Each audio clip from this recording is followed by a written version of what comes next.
green coater. Sa ballot that was rejected first. Live mula sa GMA Network Center, ito ang 24 Oras.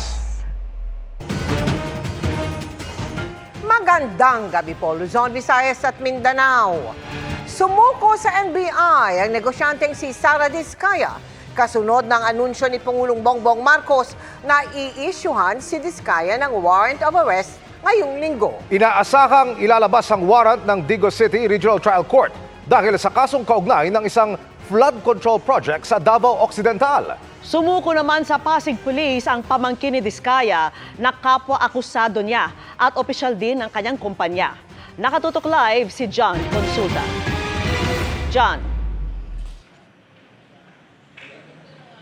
Mel, Emil, Vicky, sumuko nga itong negosyanteng si Sara Diskaya dito sa tanggapan ng National Bureau of Investigation o NBI dito sa Pasay City. Isang araw yan matapos i-anunsyo ni Pangulong Bongbong Marcos na lalabas na ang warrant of arrest laban kay Diskaya sa loob ng linggong ito.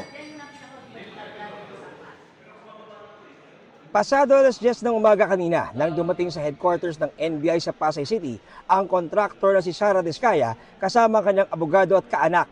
Naka-face mask nang dumating si Diskaya na nagtungo raw sa NBI para raw sumuko. Nakunan din namin ang pagdating ng isang maleta na dala ng isang babae na isinakay sa elevator at iniakyat sa palapag kung nasaan si Diskaya. Nangyari ang pagsuko sa gitna ng anunsyo ni Pangulong Marcos na anumang araw ngayong linggo ay lalabas na ang warrant of arrest laban kay Diskaya. Matatandaan noong Biyernes, naghain na ng kaso malversation at paglabag sa Anti-Graft and Corrupt Practices Act ang ombudsman laban kay Diskaya at ilan pang individual. Kaugnay ito sa isang ghost flood control project sa Kulaman Jose Abad Santos, Davao Occidental na proyekto ng St. Timothy Construction Corporation, isa sa mga kumpanya ng pamilya Diskaya. Ayon sa source ng GMA Integrated News, ngayong araw daw nagpahiwatig ng pagsuko si Diskaya sa isang regional officer ng NBI na siyang nag-facilitate ng pagsuko ng bilyonaryong negosyante. Bantay sarado siya ng mga ahente nang dumating sa NBI.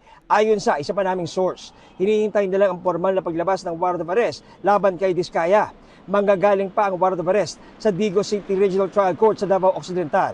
Sa oras na mangyari ito, posibleng magsagawa ng return of warrant ang mga otoridad kung saan kakailanganing iharap si Diskaya at ibalik ang warrant sa korte nag-issue nito. Hindi kasama ni Diskaya ang asawang si Curly na nakadetain pa rin sa Senado matapos ipakontempt dahil sa umano'y pagsisinungaling. Bukod kay Diskaya, sumuko na rin sa Pasig City Police ang kanyang pamangkin at kapwa-akusado na si Maria Roma Angeline Rimando na isa sa mga opisyal ng St. Timothy Construction. Kinumpirma yan ng kanyang abogado.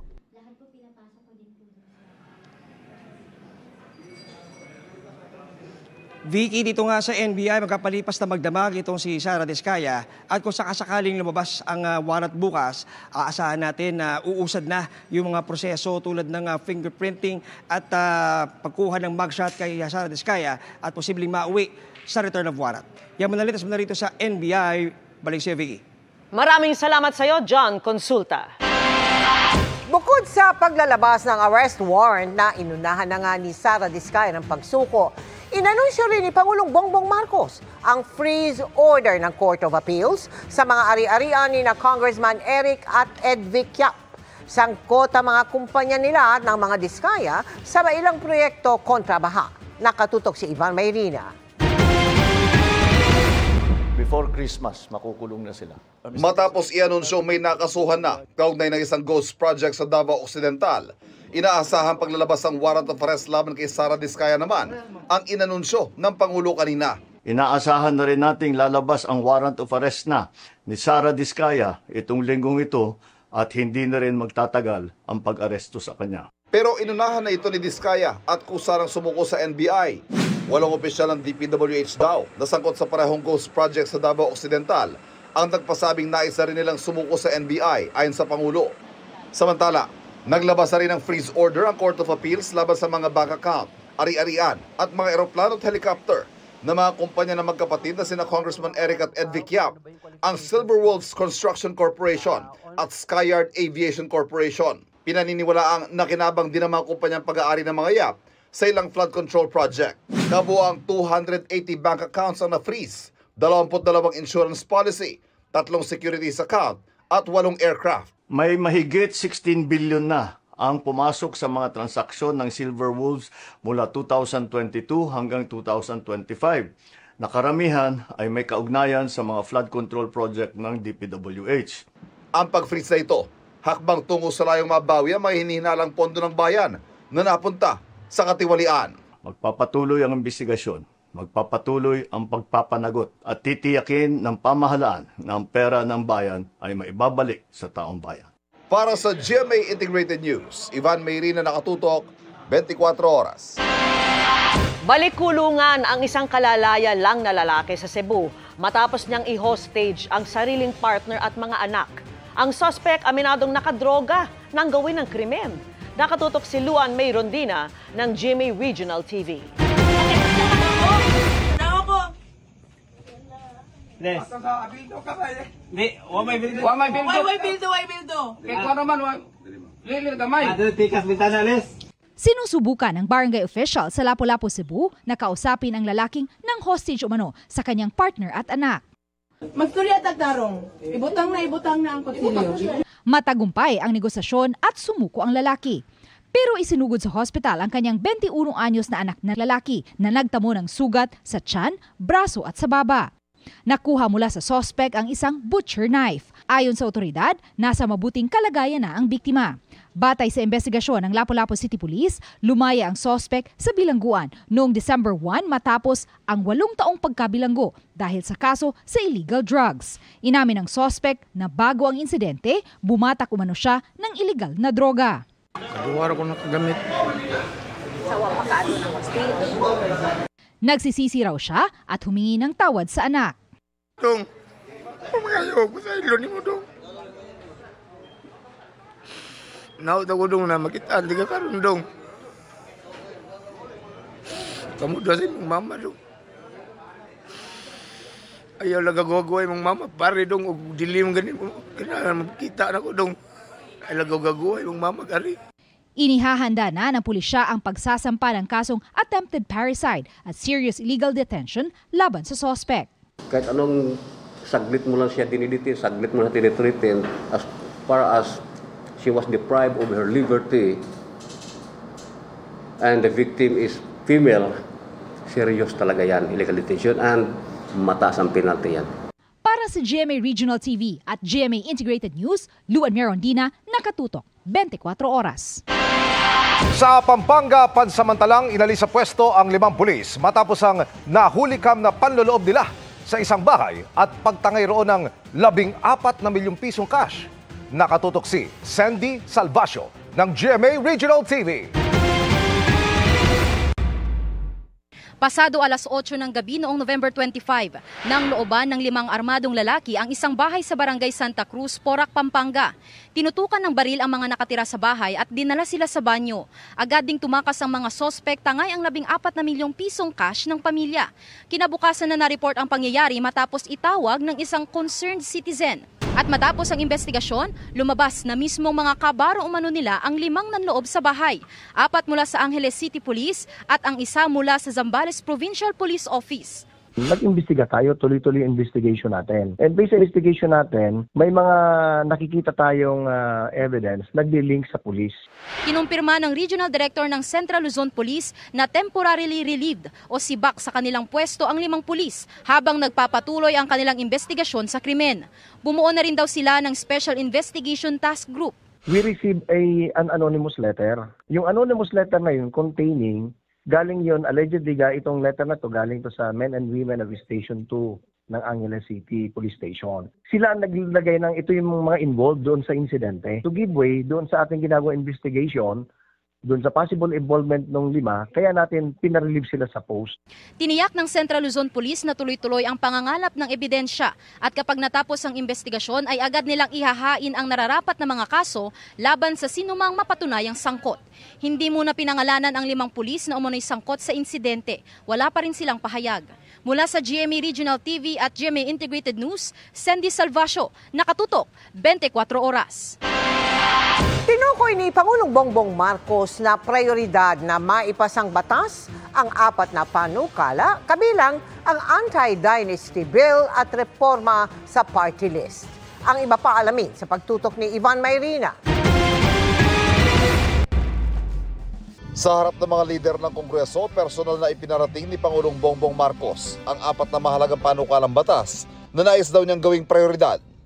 Yan ang Anti-Dynasty Bill, Independent People's Commission Act, Party List System Reform Act, at Cadena Act o Citizens Access and Disclosure of Expenditures for National Accountability.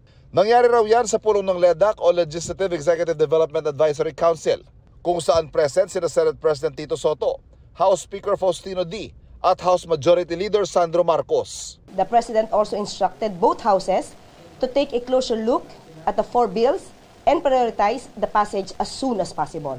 Layo ng Anti-Dynasty Bill na mapigilan ang monopolya ng mga pamilya ng mga politiko sa mga posisyon sa gobyerno at matiyak ang parehong oportunidad sa lahat para sa serbisyo publiko. Bagamat nakatakda sa saligang batas ang pagbabawal sa political dynasties, naging malaking hamon ang pagpasa ng Anti-Dynasty Bill sa mga nagdaang administrasyon, lalo't maraming mambabatas ay mula sa mga pamilya ng mga politiko. Layo naman ng Independent People's Commission Act ang magbigay ng pangil sa Independent Commission for Infrastructure na nagsasagawa ngayon ng investigasyon sa mga anomalya sa mga proyektong pang-infrastruktura ng gobyerno. Kasama sa batikos sa ICI, ang kawalan nito ng totoong kapangyarihan, pati na pondo para sa paghahabol sa mga nangurakot sa kaban ng bayan. Ang Party List Reform Act layo naman tugunan ng mga issue sa party list system na dati na ring binabatikos dahil sa hindi raw pagkatawan sa interes ng mga marginalized at underrepresented na sektor ng lipunan. Lalo pang nabatikos ang party list system ngayon dahil sa pagkakaugnay ng ilang party list representatives sa kontrobersya sa budget insertion at anomalya sa flood control projects. Ang Cadena Act naman, magtataguyod daw ng transparency at accountability sa paghawak ng pananalapi ng gobyerno. Sa isang pahayag, hinimok ni Executive Secretary Ralph Recto ang lahat ng sektor mula sa lahat ng kulay ng politika na makilahok para mabuo ang pinakamagandang bersyon ng batas. Para sa GMA Integrated News, Ivan Mayrina, nakatutok, 24 oras. Blanco pa rin ang pulisya sa kinaroroonan ni Senador Bato de la Rosa sa gitna ng usap-usapang i-issuehan siya ng arrest warrant ng International Criminal Court. Tingin ng kanyang abogado, nasa Pilipinas lang ang senador at handang humarap sa kaso kung malilinaw ang proseso sakaling isusuko siya sa ICC. Nakatutok si Mav Gonzalez. Sa gitna ng ugong ng umano'y warrant of arrest laban sa kanya ng International Criminal Court o ICC, nanawagan si Senador Ronald Bato de la Rosa ng due process mula sa gobyerno ayon sa kanyang abogado. Due process of law and to respect his rights as a Filipino citizen. He wants a clear-cut guidelines from our Philippine government, including the Supreme Court, as to what would be the rights of a person, Filipino national at that, Filipino citizen, with respect to ICC processes in the light of the fact na hindi na po tayo miyembro since March 17 of 2019. Ayon kay Attorney Israelito Torion, sakali kasing isusurrender si De La Rosa sa ICC, gusto niya malaman kung paano ang proseso lalo't walang batas ang Pilipinas ukol dito. Kung malinawan daw sa proseso, tingin ni Torion, haharapin ng senador ang kaso. That is a question to be answered by him, but presumably yes, if the judicial processes would be clarified, no, as to what would be his rights if he would be surrendered. Kasi surrender and extradition, wala tayong batas, wala tayong IRR on surrender. Bakit mo dakpin? Tingin ni Torion, hindi naman tiyak na naglabas na ng arrest warrant dahil nasa appeals chamber pa ang kaso ni dating Pangulong Rodrigo Duterte. Nanindigan din siyang walang basehan para isurrender ng Pilipinas si De La Rosa sa ICC. Tingin din ni Torion, nandito lang ang senador sa Pilipinas. Hindi pa raw niya ito nakakausap mula nang lumutang ang umano'y arrest warrant laban sa senador, pero may komunikasyon daw siya sa asawa at mga anak nito. Gusto sana ng pamilya na kung may kaso man sana siya, dito natin litisin sa Pilipinas. Dito file ng kaso sa Pilipinas kasi may working court tayo. May working courts tayo, may working prosecutions tayo. So, kumbaga, wag natin isurrender yung karapatang pangtao ng ating kapwa Pilipino doon sa Banyagang Korte. Inotorisa na rin daw siya ng pamilya na kumuha ng abogado sa ICC kung sakaling magtuloy ang kaso. Sa ngayon, walang ideya ang Philippine National Police kung nasaan ang kanilang dating hepe. As of now, we don't know about his whereabouts. Mula nang magbalik ang sesyon ng Senado noong November 10, hindi na pumasok si De La Rosa. Walang impormasyon ng opisina niya kung nasaan ito at bakit absent. Sabi rin ni Senate President Tito Soto, walang komunikasyon sa kanya si De La Rosa. Para sa GMA Integrated News, Mav Gonzalez, nakatutok, 24 oras. Good evening mga kapuso! Deserve ng mga Pinoy ng espesyal na pagsasalo ngayong holiday season. Yan ang paniwala ng kapuso stars na sina Kelvin Miranda at ng Legaspi family na cast ng MMFF film na Reconnect. Speaking of pagsasalo, ano naman kaya ang paborito nilang handa tuwing Noche Buena? Ichichika yan ni Athena Imperial. Pinoy style ang pagdiriwang ng Pasko ng pamilya ni Encantadia Chronicles Sangre Adamos, Kelvin Miranda. Ibinida ni Kelvin ang Filipino favorite dishes na ihahain sa kanilang Noche Buena.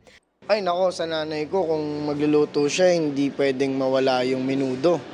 Oo, kasi yun ang kanyang recipe talaga eh. Hamonado at saka kung ako, relleno. Ang pamilya Legaspi, sina Carmina, Zoren, Mavi at Cassie ng GMA Afternoon Prime Series na Hating Kapatid, ibinida rin ang family favorite kapag Pasko. Ang isang hindi mawawala ay ang fruit salad at ang macaroni salad. Yun talaga, parang hindi ko nga naiintindihan kung bakit tuwing Christmas lang ako nagpre-prepare ng fruit salad. Parang pwede naman ako gumawa nun all year round. Pero kasi recipe pa yun ng mami ko. Sa media conference ng Metro Manila Film Festival entry na Reconnect, sinabi ni na Kelvin at ng Legaspi family, deserve ng mga Pinoy ng espesyal na pagsasaluhan sa Pasko. Ang gusto naman natin na, kasi Masaya. once a year lang naman tayo mag-celebrate. So, syempre, hindi naman tayo naghahangad ng Bongga. excess, pero syempre, we really want to celebrate yung togetherness, yung reconnection with the family and loved ones. So we try our best. We save for parang all year round magsasave tayo just in time for Christmas. Buong mundo, walang internet. Guys, ang Legaspi twins looking forward naman sa kanilang pelikulang Reconnect. Napaganda ng ensemble ng cast. I mean, I'm very excited to see this in the big screen. Napaka-heartwarming to watch the trailer, and I'm very excited to see how the characters can reconnect with one another. Athena Imperial updated sa Showbiz Happenings.